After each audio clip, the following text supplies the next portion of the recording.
ನಮಸ್ಕಾರ, ಎಲ್ಲರಿಗೂ ಕನ್ನಡತಿ ಅಡುಗೆ ಚಾನಲ್ಗೆ ಸ್ವಾಗತ. ಪ್ಯಾನ್ಗೆ ನಾನಿಲ್ಲಿ ಒಂದು ಬಟ್ಲಾಗಷ್ಟೇ ನೀರನ್ನು ಹಾಕ್ತಾ ಇದ್ದೀನಿ. ಮೇಜರ್ಮೆಂಟಕ್ಕೆ ನೀವು ಯಾವುದೇ ರೀತಿ ಬಟ್ಲ ಕಪ್ಪನ್ನು ಒಂದೇ ರೀತಿ ತಗೋರಿ. ಇದಕ್ಕೊಂದು ಅರ್ಧ ಸ್ಪೂನಾಗಷ್ಟೇ ಎಣ್ಣೆನ ಹಾಕ್ತಾ ಇದ್ದೀನಿ. ತುಪ್ಪನೂ ಹಾಕೋಬಹುದು. ಸ್ವಲ್ಪ ಇದಕ್ಕೆ ಉಪ್ಪನ್ನು ಹಾಕ್ತಾ ಇದ್ದೀನಿ ರೀ. 1/4 ಟೀ ಸ್ಪೂನ್ ಆಗಷ್ಟೇ ಅಜ್ವಾನ್ ಅಥವಾ ಓಂ ಕಾಳನ್ನು ಹಾಕ್ತಾ ಇದ್ದೀನಿ ರೀ. ಸ್ವಲ್ಪ ತೊಳೆದು ಕಟ್ ಮಾಡಿ ಇಟ್ಕೊಂಡಿರುವಂಥ ಕೊತ್ತಂಬರಿ ಸೊಪ್ಪು. ಈಗ ಇದನ್ನೆಲ್ಲ ನೀಟಾಗಿ ಮಿಕ್ಸ್ ಮಾಡ್ಕೋತೀನಿ ರೀ. ಮಿಕ್ಸ್ ಮಾಡ್ಕೊಂಡ್ಮೇಲೆ ಏನಾಗಬೇಕು, ಈ ನೀರು ಕುದಿ ಬರ್ಬೇಕು ನೋಡ್ರಿ. ನೋಡಿ, ಮಿಕ್ಸ್ ಆಗಿದೆ. ಈಗ ನೀರು ಕುದಿ ಬರಲಿ ರೀ. ನೋಡಿ, ನೀರು ಕುದಿ ಬಂದದ. ಗ್ಯಾಸನ್ನು ಲೋ ಫ್ಲೇಮ್ದಲ್ಲಿಟ್ಟು, ಯಾವ ಬಟ್ಲೆ ನೀರು ತೊಗೊಂಡಿಲ್ಲ ರೀ, ಅದರಲ್ಲೇ ಒಂದು ಬಟ್ಲಾಗಷ್ಟೇ ಚಿರೋಟಿ ರವೆಯನ್ನು ಗ್ಯಾಸನ್ನು ಲೋ ಫ್ಲೇಮ್ದಲ್ಲಿಟ್ಟನೇ ಹಾಕ್ತಾಯಿದ್ದೀನಿ. ನಿಮ್ಮ ಕಡೆ ಚಿರೋಟಿ ರವೆ ಇಲ್ಲಾಂದ್ರೆ ಉಪ್ಪಿಟ್ಟು ರವೆ ಐತಂದ್ರೆ ಅದನ್ನು ಮಿಕ್ಸಿಗೆ ಹಾಕ್ಬಿಟ್ಟು ಹಾಕೋರಿ. ಇದು ಬೇಗನೆ ಹಾಕಿದ್ಮೇಲೆ ಗಂಟು ಆಗ್ತದೆ ಮತ್ತು ಇದು ಹುರಿದಿರಲ್ರಿ. ಇಲ್ಲಾಂದ್ರೆ ನೀವು ಗ್ಯಾಸನ್ನು ಆಫ್ ಮಾಡಿಬಿಟ್ಟು ಮಿಕ್ಸ್ ಮಾಡಿಕೊಂಡು ಆಮೇಲೆ ಗ್ಯಾಸನ್ನು ಆನ್ ಮಾಡ್ಕೊರಿ, ನಡೀತದೆ. ನೋಡಿ, ನಾನು ಗ್ಯಾಸನ್ನು ಲೋ ಫ್ಲೇಮ್ದಲ್ಲಿಟ್ಟನೇ ಹಾಕಿಬಿಟ್ಟು ನೀಟಾಗಿ ಮಿಕ್ಸ್ ಮಾಡ್ಕೊಂಡಿದ್ದೀನಿ. ಯಾವುದೇ ರೀತಿ ಗಂಟು ಇಲ್ಲರಿ. ನೋಡಿ, 1 ಬಟ್ಲ್ ನೀರು 1 ಬಟ್ಲ್ ರವೆನೇ ಹಾಕ್ಬೇಕ್ರಿ. ಗ್ಯಾಸನ್ನು ಆಫ್ ಮಾಡ್ತೀನಿ, ಮುಚ್ಚಿ ಒಂದು 10 ನಿಮಿಷ ಸೈಡಿಗೆ ಇಡ್ತೀನಿ ರೀ. ರವೆ ಏನಾಗ್ತದೆ ಇನ್ನೊಂದು ಸ್ವಲ್ಪ ಚಂದಂಗೆ ಉಮ್ಗೋಯ್ತದೆ ರೀ. ಇದು ಸೈಡಿಗೆ ಇಡೋಣ. ಇನ್ನೊಂದು ಪ್ಯಾನ್ಗೆ ನಾನಿಲ್ಲಿ ದೊಡ್ಡ ಸ್ಪೂನಿಂದಾನೇ 1 ಸ್ಪೂನ್ ಆಗಷ್ಟೇ ಎಣ್ಣೆನ ಹಾಕ್ತಾಯಿದ್ದೀನಿ. ಎಣ್ಣೆ ಕಾಯ್ದ ಮೇಲೆ 1 ಸ್ಪೂನ್ ಆಗಷ್ಟೇ ಜೀರಿಗೆ, 1 ಸ್ಪೂನ್ ಆಗಷ್ಟೇ ಧನಿಯಾ ಅಥವಾ ಕೊತ್ತಂಬರಿ ಬೀಜಗಳನ್ನು ಕುಟ್ಟಿ ಹಾಕ್ತಾಯಿದ್ದೀನಿ ರೀ. ಕುಟ್ಟಿ ಹಾಕ್ರಿ, ಫ್ಲೇವರ್ ತುಂಬಾ ಚೆನ್ನಾಗಿ ಬರ್ತದೆ ರೀ. 1 ಸ್ಪೂನ್ ಆಗಷ್ಟೇ ಸೊಂಪನ್ನು ಹಾಕ್ತಾಯಿದ್ದೀನಿ. ಈ ಸೊಂಪು ಜೀರಿಗೆ ಆ ಕುಟ್ಟಿರುವ ಕೊತ್ತಂಬರಿ ಬೀಜಗಳೆಲ್ಲ ಫ್ರೈ ಮಾಡಿ ತೊಗೋತೀನಿ ನೋಡಿರಿ. ನೋಡಿ, ಎಲ್ಲನೂ ನೀಟಾಗಿ ಫ್ರೈ ಆಗ್ಯಾವ್ರಿ. ಇದಕ್ಕೆ ನಾನೇನು ಮಾಡಿ 2 ಮೆಣಸಿನ್ಕಾಯನ್ನು ಸಣ್ಣದಾಗಿ ಕಟ್ ಮಾಡಿ ಹಾಕ್ತಾಯಿದ್ದೀನಿ. ಖಾರ ನೀವು ನೋಡಿಬಿಟ್ಟು ಹಾಕೋರಿ. ಇಲ್ಲ ಮಕ್ಕಳಿಗೆ ಮಾಡ್ತಿದ್ರಂದ್ರೆ ನೀವು ಹಸಿ ಮೆಣಸಿನ್ಕಾಯಿನ ಸ್ಕಿಪ್ನು ಮಾಡ್ಕೋಬೋದು. ಈಗ ಲೋ ಫ್ಲೇಮ್ದಟ್ಟೆ ಉಳಿದಿರೋ ಮಸಾಲೆನ 1/4 ಟೀ ಸ್ಪೂನ್ ಆಗಷ್ಟೇ ಅರಿಶಿಣ, 3/4 ಟೀ ಸ್ಪೂನ್ ಆಗಷ್ಟೇ ರೆಡ್ ಚಿಲ್ಲಿ ಪೌಡ್ರು, ಒಂದು ಅರ್ಧ ಸ್ಪೂನ್ ಆಗಷ್ಟೇ ಧನಿಯಾ ಪೌಡ್ರು, ಒಂದು ಅರ್ಧ ಸ್ಪೂನ್ ಆಗಷ್ಟೇ ಆಮ್ಚೂರು ಪೌಡ್ರನ್ನು ಹಾಕ್ತಾಯಿದ್ದೀನಿ. ಲೋ ಫ್ಲೇಮ್ದಲ್ಲಿ ಇಟ್ಟನೆ ಹಾಕ್ರಿ, ಇಲ್ಲಾಂದ್ರೆ ಮಸಾಲೆ ಬೇಗನೆ ಸೀದೋಗ್ಬಿಡ್ತದೆ. ಆ ಮಸಾಲೆಯನ್ನು ಎಣ್ಣೆಯಲ್ಲಿ ಎಲ್ಲನೂ ಏನು ಮಾಡ್ಕೊಂಡಿನಿ ಬೇಯಿಸ್ಬಿಟ್ಟು ತೊಗೊಂಡಿನಿ. ಈಗ ನಾನಿಲ್ಲಿ 3 ಮೀಡಿಯಮ್ ಸೈಜದು ಆಲೂಗಡ್ಡೆಯನ್ನು ಕುದಿಸ್ಬಿಟ್ಟು ಹಾಕ್ತಾಯಿದ್ದೀನಿ. ಇಲ್ಲ ನೀವು ಇದನ್ನು ನಾನು ಮ್ಯಾಶ್ ಮಾಡಿಬಿಟ್ಟು ತೊಗೋತೀನಿ ರೀ. ಇಲ್ಲಾಂದ್ರೆ ನೀವೇನು ಮಾಡಿರಿ, ಡೈರೆಕ್ಟಾಗಿ ತುರಿದ್ಬಿಟ್ಟು ಹಾಕಿರಿ. ಯಾವುದೇ ರೀತಿ ಚಿಕ್ಕ ಚಿಕ್ಕ ಆಲೂಗಡ್ಡೆ ಪೀಸ್ಗಳು ಉಳಿಲಾರ್ದಂಗೆ ನೀಟಾಗಿ ಮ್ಯಾಶ್ ಮಾಡಿರಿ. ಇಲ್ಲ ಒಮ್ಮೆಲೆ ತುರಿದಿಟ್ಕೊಂಡು ನೀವು ಮಸಾಲೆಯಲ್ಲೇನೋ ಹಾಕೋಬೋದು ನೋಡಿರಿ. ನೋಡಿ, ಹಸಿಮೆಣ್ಸಿಕಾಯಿ ಹಾಕಿರೋದ್ರಿಂದ ಖಾರನೂ ನೀವು ನೋಡಿಬಿಟ್ಟು ಹಾಕೋರಿ. ನೋಡಿ, ಇದಕ್ಕೆ ಇನ್ನೂವರೆಗೂ ಉಪ್ಪು ಹಾಕಿಲ್ಲ. ಈಗ ರುಚಿಗೆ ತಕ್ಕಷ್ಟು ಉಪ್ಪನ್ನು ಹಾಕ್ತಾಯಿದ್ದೀನಿ. ಇನ್ನೊಂದು ಸ್ವಲ್ಪ ಕೊತ್ತಂಬರಿ ಸೊಪ್ಪನ್ನು ಹಾಕ್ಕೊಂಡಿದ್ದೀನಿ. ಈಗ ಉಪ್ಪು ಕೊತ್ತಂಬರಿ ಸೊಪ್ಪನ್ನು ಮಿಕ್ಸ್ ಮಾಡ್ಕೊತೀನಿ ರೀ. ನೋಡಿ, ಇಲ್ಲಿ ನೀವು ಬೇಕಂದ್ರೆ ಹಸಿ ಬಟಾಣಿಯನ್ನು ಕುದಿಸ್ಬಿಟ್ಟು ಹಾಕೋಬೋದು. ಈಗ ಇದು ಮಸಾಲೆ ಎಲ್ಲ ರೆಡಿಯಾಗಿದ್ರೆ ಗ್ಯಾಸನ್ನು ಆಫ್ ಮಾಡಿದ್ದೀನಿ. ಅದನ್ನು ಅನ್ಕತಕ್ಕ ಸೈಡಿಗೆ ಇಟ್ಟಿನಿ ರೀ. ಈಗ 10 ನಿಮಿಷ ಆಗಿರ್ತದೆ ರೀ. ರವೆನೂ ಇನ್ನಷ್ಟು ಸ್ಟೀಮ್ ಆಗಿರ್ತದೆ ರೀ. ಈಗ ಇದನ್ನೇನು ಮಾಡ್ತೀನಿ, ನಾನು ಬೇರೆ ಪ್ಲೇಟಿಗೆ ಹಾಕೋತೀನಿ ರೀ. ನೋಡಿ, ಇದು ತುಂಬ ಬಿಸಿ ಅದ ರೀ. ಇನ್ನೊಂದು ಸ್ವಲ್ಪ ಚಾಪಿಂಗ್ ಪ್ಯಾಡ್ ಮೇಲೆ ಕೊತ್ತಂಬರಿ ಸೊಪ್ಪು ಉಳಿದಿತ್ತು, ಅದನ್ನು ಹಾಕ್ತೀನಿ ನೋಡಿರಿ ನಾನು. ಈಗ ಇದು ಕೈ ಮುಟ್ಟಷ್ಟೇ ಆರ್ಬೇಕು ನೋಡಿರಿ. ಆವಾಗ ಇದನ್ನು ಕಲಿಸ್ಬಿಟ್ಟು ತೊಗೋತೀನಿ ರೀ. ಕೈ ಮುಟ್ಟಷ್ಟಿಗೆ ಆರಿದ್ಮೇಲೆ ಇದನ್ನು ಚೆಂದಂಗೆ ಭಾರ ಹಾಕಿ ನಾದಬೇಕು ರೀ. ಎಷ್ಟು ಭಾರ ಹಾಕಿ ನಾದ್ತಿರಲಿ ಆವಾಗ ಅಷ್ಟೇ ಸ್ಮೂತಾಗಿ ಬರ್ತದೆ. ಯಾವುದೇ ರೀತಿ ಕ್ರ್ಯಾಕ್ಸ್ ಅಥವಾ ದಂಡಿಗೆ ಶೇಳೋದಿಲ್ಲ. ನೋಡಿ, ಕೈಗೆ ಒಂದು ಸ್ವಲ್ಪ ಎಣ್ಣೆ ಹಚ್ಕೊಂಡ್ಬಿಟ್ಟು ನೋಡಿರಿ, ನಾನು ನಿಮಗೆ ತೋರಿಸ್ತಾ ಇದ್ದೀನಿ ಎಷ್ಟು ಭಾರ ಹಾಕಿ ನಾದಿನ ಅಂಥೇಳಿ. ನೋಡಿ, ಎಷ್ಟು ಭಾರ ಹಾಕಿ ನಾದಿದ್ಮೇಲೆ ಯಾವ ರೀತಿ ಹಿಟ್ಟನ್ನೇ ಕಲಸಿವನ್ನಷ್ಟು ಸ್ಮೂತಾಗಿ ಬರ್ತದೆ ನೋಡಿರಿ. ನೋಡಿ, ನಿಮ್ಮ ಕಡೆ ಚಿರೋಟಿ ರವೆ ಇಲ್ಲಾಂದ್ರೆ ಉಪ್ಪಿಟ್ಟು ರವೆಯನ್ನೇ ಮಿಕ್ಸಿಗೆ ಹಾಕಿಬಿಟ್ಟು ಹಾಕ್ರಿ, ನಡೀತದೆ. ಇದೇ ರೀತಿ ಪರ್ಫೆಕ್ಟಾಗಿಯೇ ಬರ್ತದೆ. ಈಗ ನೋಡಿ, ಹಿಟ್ಟನ್ನು ಕಲಿಸ್ಬಿಟ್ಟು ತೊಗೊಂಡಿದ್ದೀನಿ.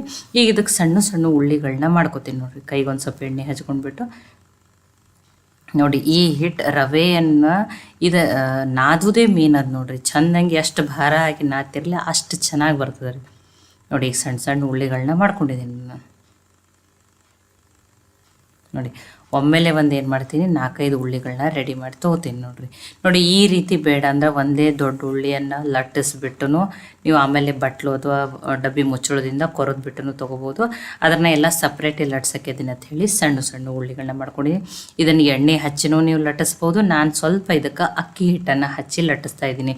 ತುಂಬ ತೆಳುವೂ ಲಟ್ಟಿಸ್ಬಾರ್ದು, ತುಂಬ ದಪ್ಪನೂ ಲಟ್ಟಿಸ್ಬಾರ್ದು. ಆ ರೀತಿ ಲಟ್ಟಿಸ್ಬಿಟ್ಟು ತೊಗೋಬೇಕು ನೋಡಿರಿ. ನೋಡಿ, ಈ ರೀತಿ ಒಂದೊಂದು ಲಟ್ಸೋದು ಲೇಟ್ ಆಗ್ತೈತೆ ಅಂದ್ರೆ ನೀವೇನು ಮಾಡಿರಿ, ದೊಡ್ಡ ಸೈಜದ್ದು ಉಳ್ಳಿಗಳನ್ನ ತೊಗೊಂಡು ಒಂದೇ ದೊಡ್ಡ ಚಪಾತಿ ಥರ ಲಟ್ಟಿಸ್ಬಿಟ್ಟು ಬಟ್ಲು ಅಥವಾ ಡಬ್ಬಿ ಮುಚ್ಚಳದಿಂದ ಕೊರೆದ್ಬಿಟ್ಟು ಒಂದೇ ಶೇಪು ಒಂದೇ ಸೈಜ್ ಆಗ್ತಾವಂದ್ರೆ ನೀವು ಆ ರೀತಿನೂ ಮಾಡ್ಕೋಬೋದು. ನಿಮಗೆ ಯಾವ ರೀತಿ ಈಸಿ ಆಗ್ತೈತೆ ನೀವು ಆ ರೀತಿ ಮಾಡ್ಕೊರಿ. ನಾನಂತೂ 2 ನಿಮಗೆ ಲಟ್ಟಿಸ್ಬಿಟ್ಟು ತೋರಿಸಿದ್ದೀನಿ. ಉಳಿದಿದ್ದನ್ನು ಲಟ್ಟಿಸ್ಬಿಟ್ಟು ತೊಗೋತೀನಿ ನೋಡಿರಿ. ನೋಡಿ, ತುಂಬ ತೆಳುಗೂ ಲಟ್ಟಿಸ್ಬೇಡ್ರಿ, ತುಂಬ ದಪ್ಪನೂ ಲಟ್ಟಿಸ್ಬಾರ್ದು. ಆ ರೀತಿ ಲಟ್ಟಿಸ್ಬೇಕ್ರಿ. ನೋಡಿ, 4 ಲಟ್ಟಿಸ್ಬಿಟ್ಟು ತೊಗೊಂಡಿದ್ದೀನಿ. ಈಗ ಇದನ್ನೇ ಸ್ಟಫಿಂಗನ್ನು ತೊಗೋತೀನಿ ನೋಡಿರಿ. ಸ್ಟಫಿಂಗನ್ನು ಈಗ ನೋಡಿ ನಾವು ಈ ಕರಿಗಡುಬು ಮಾಡ್ತಿರ್ತೀವಲ್ಲ ಅಥವಾ ಕರ್ಚಿಕಾಯಿನ ಆ ಶೇಪ್ದಲ್ಲೇ ಮಾಡಿಬಿಟ್ಟು ತುಂಬಿ ತೊಗೋತೀನಿ ನೋಡ್ರಿ ನಾನು. ಇದಕ್ಕೇನು ಯಾವುದೇ ರೀತಿ ನೀರು ಹಚ್ಚೋದು ಬೇಡ, ಏನೂ ಬೇಡ, ಹಾಗೇನೆ ನೋಡ್ರಿ ಇದು ನೀಟಾಗಿ ಈ ರೀತಿ ಪ್ಯಾಕ್ ಆಗ್ತದೆ ರೀ. ನೋಡಿ ರವೆಯಿಂದ ಮಾಡ್ಯೋದಲ್ಲ, ಹೆಲ್ದಿನೂ ಅದ, ಮಕ್ಕಳಿಗೆ ಈ ರೀತಿ ಡಿಫ್ರೆಂಟಾಗಿ ಏನಾದರೂ ಮಾಡಿಕೊಡ್ರಿ ನೀವು. ನೋಡಿ ನೀವು ಇದೇ ರೀತಿ ಇದು ಕರ್ಚಿಕಾಯಿ ಶೇಪ್ದಲ್ಲೇ ಮಾಡಬೇಕಂತೇನಿಲ್ಲ. ನೀವು ಸಮೋಸ ಶೇಪ್ದಲ್ಲೂ ಮಾಡ್ಬೋದು, ಚಿಕ್ಕ ಚಿಕ್ಕ ರೌಂಡ್ ಬಾಲ್ ಶೇಪ್ದಲ್ಲೂ ಮಾಡ್ಕೋಬೋದು, ಅಥವಾ ಸಿಲಿಂಡ್ರಿಕಲ್ ಶೇಪ್ದಲ್ಲೂ ಮಾಡ್ಕೋಬೋದು ನೋಡಿರಿ. ಈ ರೀತಿ ಬೇಡ ನಮಗೆ ಮಾಡೋಕ್ಕೆ ಬರೋದಿಲ್ಲ ಅನ್ನೋರು ನಾನು ಇನ್ನೊಂದು ರೀತಿಯೂ ಮಾಡಿ ತೋರಿಸ್ತೀನಿ. ನಿಮಗೆ ಯಾವ ರೀತಿ ಬೇಕೋ ನೀವು ಆ ರೀತಿ ಮಾಡ್ಕೊರಿ ನೋಡಿ. ನಾನೇನು ಮಾಡಿದ್ದೀನಿ, ಕರ್ಚಿಕಾಯಿ ಶೇಪ್ದಲ್ಲಿ ಈ ರೀತಿ ಮಾಡ್ಕೊಂಡಿದ್ದೀನಿ. ನಾನು ಇನ್ನೊಂದು ಉಳ್ಳಿಯನ್ನು ತೊಗೋತೀನಿ ನೋಡಿರಿ, ತೊಗೊಂಡ್ಬಿಟ್ಟು ನಿಮಗೆ ಮಾಡಿಬಿಟ್ಟು ತೋರಿಸ್ತೀನಿ ನೋಡಿ. ನಾನು ಇದನ್ನು ಎಣ್ಣೆಯಲ್ಲಿ ಕರೆದ್ಬಿಟ್ಟು ತೊಗೋತೀನಿ.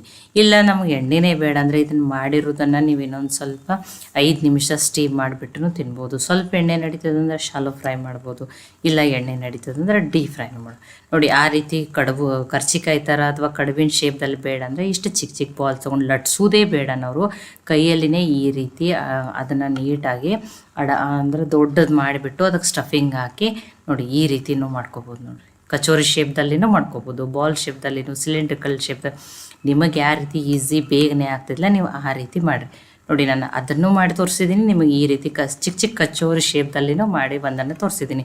ಆಲ್ರೆಡಿ ಎಣ್ಣೆನೂ ಕಾಯ್ಲಿಕ್ಕೆ ಇಟ್ಟಿನಿ, ಎಣ್ಣೆನೂ ಕಾಯ್ದರಿ. ಹೈ ಫ್ಲೇಮ್ದಲ್ಲಿ ಇಟ್ಟನೇ ಕರೀರಿ, ಮತ್ತು ಒಂದು ಚೂರೂ ಎಣ್ಣೆ ಹಿಡಿಯಲ್ರಿ, ತುಂಬಾ ಡ್ರೈ ಬರ್ತಾವೆ ನೋಡಿ. ಮೈದಾದಿಂದ ಮಾಡ್ಕೊಂಡಿರ್ತೀವಿ, ಮೈದಾ ಅಂತೂ ಆರೋಗ್ಯಕ್ಕೆ ಒಳ್ಳೆಯದಲ್ಲ. ಈ ರೀತಿ ಚಿರೋಟಿ ರವೆ ಅಥವಾ ರವೆಯಿಂದ ಮಾಡಿರಿ ನೋಡಿ. ಅವು ಎರಡನ್ನೂ ಕರೆದ್ಬಿಟ್ಟು ತೊಗೋತೀನಿ ನೋಡಿರಿ. ನೋಡಿ ಎಲ್ಲನೂ ಕರೆದ್ಬಿಟ್ಟು ತೊಗೊಂಡಿದ್ದೀನಿ. ಇದಕ್ಕೆ ನೀವು ಬಿಸಿ ಬಿಸಿ ಟೇಸ್ಟಿಯಾಗಿರುವಂಥ ಖಾರ ಕರ್ಚಿಕಾಯಿ ಅಂತಲೂ ಕರಿಬೋದು ನೋಡಿರಿ. ತುಂಬಾ ಟೇಸ್ಟಿಯಾಗಿದೆ. ಇದನ್ನು ಬಿಸಿ ಬಿಸಿ ಹೀಗೇನೆ ಮೆಣಸಿನ್ಕಾಯಿ ಜೊತೆನೂ ತಿನ್ಬೋದು ನೋಡಿ. ಒಂದು ಚೂರೂ ಎಣ್ಣೆ ಹಿಡಿದಿಲ್ಲ, ತುಂಬಾ ಡ್ರೈ ಅದಾವೆ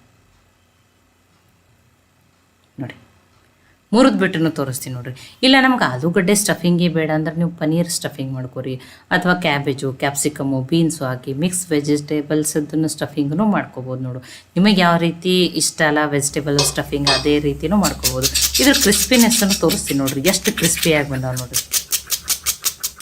ನೋಡಿ ಈ ರೀತಿ ಮಾಡಿಕೊಟ್ರೆ ಮಕ್ಕಳಿಗೆ ಅಷ್ಟೇ ಅಲ್ಲ, ದೊಡ್ಡವ್ರಿಗೂ ತುಂಬಾ ಇಷ್ಟ ಆಗ್ತದೆ ನೋಡಿ. ಇಲ್ಲಿ ನಿಮ್ಗೆ ಬೇಕಂದರೆ ಈ ಆಲೂಗಡ್ಡೆ ಜೊತೆ ಹಸಿ ಬಟಾಣಿನೂ ಹಾಕೋತೇಳಿ ನೋಡಿರಿ ಎಷ್ಟು ಚೆನ್ನಾಗಿ ಬಂದದ. ಇದನ್ನು ಸಾಸ್ ಜೊತೆ ಗ್ರೀನ್ ಚಟ್ನಿ ಜೊತೆನೂ ಸರ್ವ್ ಮಾಡ್ಬೋದು ನೋಡಿ. ಅದನ್ನು ಮುರಿದ್ಬಿಟ್ಟು ತೋರಿಸ್ತೀನಿ ನೋಡಿರಿ, ನಿಮಗೆ ಕ್ರಿಸ್ಪಿನೆಸ್ ಗೊತ್ತೇ ಆಗ್ತದೆ ನೋಡಿ. ಈ ರೀತಿ ಚಿಕ್ಕ ಚಿಕ್ಕ ಕಚೋರಿ ಶೇಪ್ದಲ್ಲಿ ಮಾಡಿಬಿಟ್ಟು ನೀವೊಂದು 3-4 ಮುರಿದ್ಬಿಟ್ಟು ಸ್ವೀಟ್ ಚಟ್ನಿ, ಗ್ರೀನ್ ಚಟ್ನಿ ಹಾಕಿಬಿಟ್ಟು ಗಟ್ಟಿ ಮೊಸರನ್ನು ಕಡೆದ್ಬಿಟ್ಟು ಹಾಕಿ ಅದಕ್ಕೆ ಸಣ್ಣದಾಗಿ ಕಟ್ ಮಾಡಿಟ್ಕೊಂಡಿರುವಂಥ ಈರುಳ್ಳಿ, ಟೊಮ್ಯಾಟೊ, ಕೊತ್ತಂಬರಿ ಸೊಪ್ಪು, ತುರಿದು ಹಾಕಿರುವಂಥ ಗಜ್ಜರಿ ಅದು ಹಾಕ್ಕೊಂಡ್ಬಿಟ್ರೆ ಅದನ್ನು, ಅಥವಾ ಇನ್ನೊಂದು ಸ್ವಲ್ಪ ಅದಕ್ಕೆ ಚಾಟ್ ಮಸಾಲೆ ಹಾಕಿ ಅದಕ್ಕೂ ಒಂದು ಟೇಸ್ಟಿಯಾಗಿರುವಂಥ ಚಾಟು ರೆಡಿ ಆಗ್ತದೆ ರೀ. ಮನೆಯಲ್ಲಿ ಮಾಡಿರುವಂಥ ಟೇಸ್ಟಿ ಹೆಲ್ದಿ ಚಾಟ್ ಅಂತಲೂ ನೀವು ಕರಿಬೋದು ನೋಡಿರಿ. ನಾನಂತೂ ಇದಕ್ಕೆ ಖಾರ ಕ್ರಿಸ್ಪಿ ಕರ್ಚಿಕಾಯಿ ಅಂತ ಹೆಸರಿಟ್ಟಿದ್ದೀನಿ. ನೀವೇನು ಹೆಸರಿಡ್ತೀರಂತ ಹೇಳಿ ನನಗೆ ಕಮೆಂಟ್ ಮಾಡಿ ತಿಳಿಸ್ರಿ. ನೀವು ಸಮೋಸ ಕಚೋರಿನ ಮಾಡ್ಕೊಂಡಿರ್ತೀರಿ, ಈ ರೀತಿ ರವೆಯಿಂದನೂ ಒಂದ್ಸಲ ಖಂಡಿತನೂ ಟ್ರೈ ಮಾಡಿ ನೋಡಿರಿ. ಮಕ್ಕಳಿಗೆ ಅಷ್ಟೇ ಅಲ್ಲ, ದೊಡ್ಡವ್ರು ಕೂಡ ಇಷ್ಟ ಆಗ್ತದೆ. ನೀವು ಇದನ್ನು ಒಂದ್ಸಲ ಟ್ರೈ ಮಾಡ್ರೆ ಖಂಡಿತ ಪದೇ ಪದೇ ಮಾಡ್ಕೋತೀರಿ. ಈ ರೆಸಿಪಿ ಇಷ್ಟ ಆಗಿತ್ತಂದ್ರೆ ಲೈಕ್ ಮಾಡಿ, ಶೇರ್ ಮಾಡಿ, ಕಮೆಂಟ್ ಮಾಡಿರಿ. ಖಂಡಿತ ಟ್ರೈ ಮಾಡಿ ನೋಡಿರಿ. ಮತ್ತೆ ಒಳ್ಳೆಯ ಹೊಸ ರೆಸಿಪಿಗಳಿಗಾಗಿ ಕನ್ನಡತಿ ಅಡುಗೆ ಚಾನಲನ್ನು ಸಬ್ಸ್ಕ್ರೈಬ್ ಮಾಡಿರಿ. ಈಗ ಯೂಟ್ಯೂಬ್ದಿಂದ ಒಂದು ಹೊಸ ಅಪ್ಡೇಟ್ ಬಂದೈತಿ. ನೀವು ಈ ವಿಡಿಯೋವನ್ನು ತುಂಬ ಜನಕ್ಕೆ ತಲುಪಿಸ್ಬೇಕಂದ್ರೆ ನೀವು ಶೇರು, ಡೌನ್ಲೋಡ್ ಆಪ್ಷನ್ದಲ್ಲಿನೇ ಒಂದು ಹೈಪ್ ಅಂತ ಆಪ್ಷನ್ ಬಂದದ. ಅದನ್ನು ನೀವು ಹೈಪ್ ಮಾಡಿ ಪಾಯಿಂಟ್ಸ್ ಕೊಡೋದ್ರಿಂದ ಈ ವಿಡಿಯೋ ತುಂಬ ಜನಕ್ಕೆ ತಲುಪ್ತದೆ. ಅದಕ್ಕೆ ದಯಮಾಡಿ ನೀವು ಅದನ್ನು ಹೈಪ್ ಆಪ್ಷನನ್ನು ಕೊಡಿರಿ. ಕನ್ನಡತಿ ಅಡುಗೆ ಚಾನಲನ್ನು ಸಪೋರ್ಟ್ ಮಾಡಿರಿ.